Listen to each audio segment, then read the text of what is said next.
എല്ലാ പ്രിയപ്പെട്ടവർക്കും എൻ്റെ ഹൃദയം നിറഞ്ഞ പുതുവർഷ ആശംസകൾ.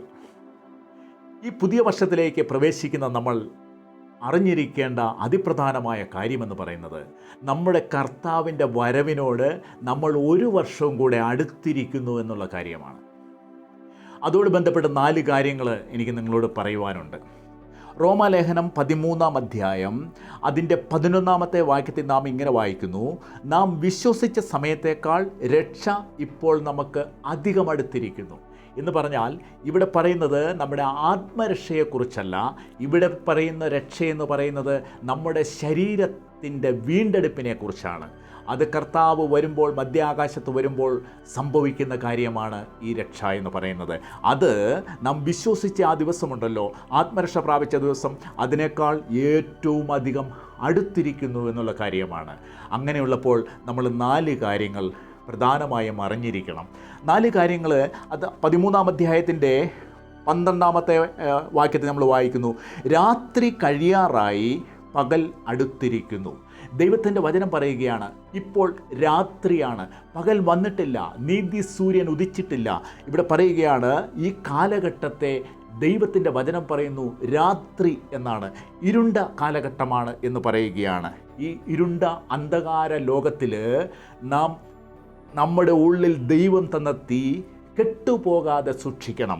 ഒന്നാമത് നാം അറിഞ്ഞിരിക്കേണ്ടത്, രാത്രി മുഴുവനും കത്തിക്കൊണ്ടിരിക്കുവാൻ ഇടയായിത്തീരണമെന്നുള്ളതാണ്.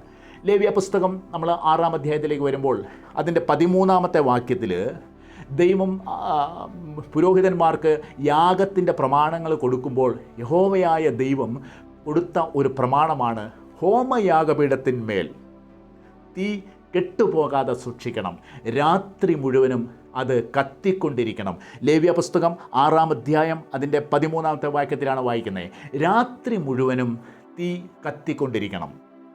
ഈ ഇരുണ്ട ലോകത്തിൽ ദൈവജനം കത്തി പ്രകാശിക്കുന്നവരായിരിക്കണം. അതുകൊണ്ടാണ് ദൈവത്തിൻ്റെ വചനം പറഞ്ഞ്, ഈ വക്രതയും കോട്ടവുമുള്ള തലമുറയുടെ നടുവിൽ നിങ്ങൾ ദൈവത്തിൻ്റെ അനന്യരും പരമാർത്ഥികളുമായി, ദൈവത്തിൻ്റെ നിഷ്കളങ്ക മക്കളായി ജ്യോതിസ്സുകളെ പോലെ പ്രകാശിക്കുവാനായിട്ട് ഇടയായിത്തീരണം.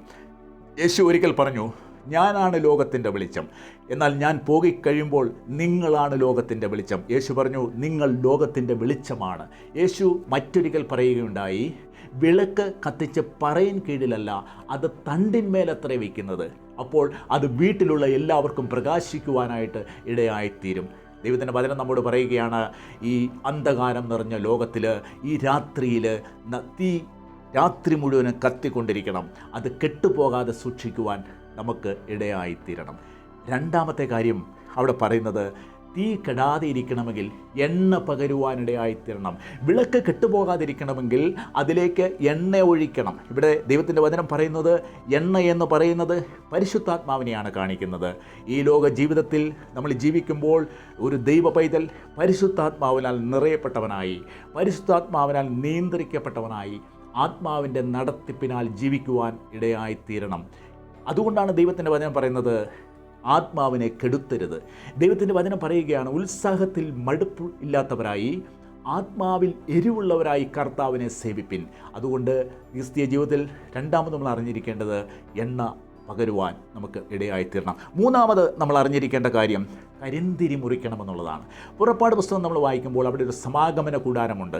സമാഗമന കൂടാരത്തിൽ ഒരു വിളക്കുണ്ട്, അത് കെടാതെ സൂക്ഷിക്കും, രാത്രി മുഴുവൻ കെട്ടുപോകാതെ സൂക്ഷിക്കും.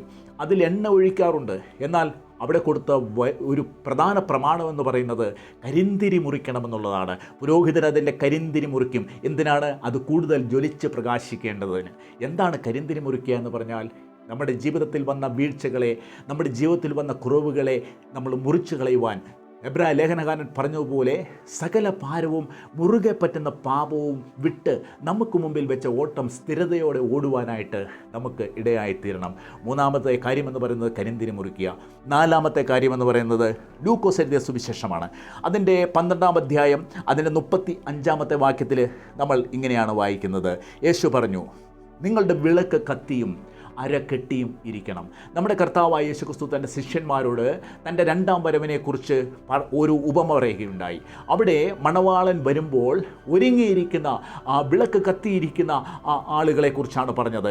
മണവാളൻ ഏത് സമയത്ത് വരുമെന്നറിയായികയാൽ രാത്രിയിലാണോ നിങ്ങളുടെ വിളക്ക് കത്തിയിരിക്കണം. അപ്പം നാലാമത് അതോട് ചേർന്ന് നാലാമത്തെ കാര്യം യേശു പറഞ്ഞതാണ്, നിങ്ങൾ അരക്കെട്ടിയിരിക്കണം. അരക്കെട്ടുക എന്ന് പറഞ്ഞാൽ അത് ഒരു യാത്രയെയാണ് കാണിക്കുന്നത്.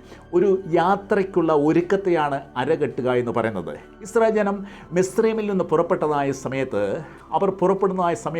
അവർ അരകെട്ടിയും കയ്യിൽ വടിയുമായിട്ടാണ് അവർ ഒരുങ്ങി നിന്നത്. നമുക്കും ഒരു രണ്ടാം പുറപ്പാടുണ്ട്. നമ്മുടെ കർത്താവായ യേശുക്രിസ്തു മധ്യാകാശം വന്ന് കാഹളമൂതുന്ന സമയത്ത് നാം രൂപാന്തരപ്പെട്ട് അവനോടുകൂടി എടുക്കപ്പെടും.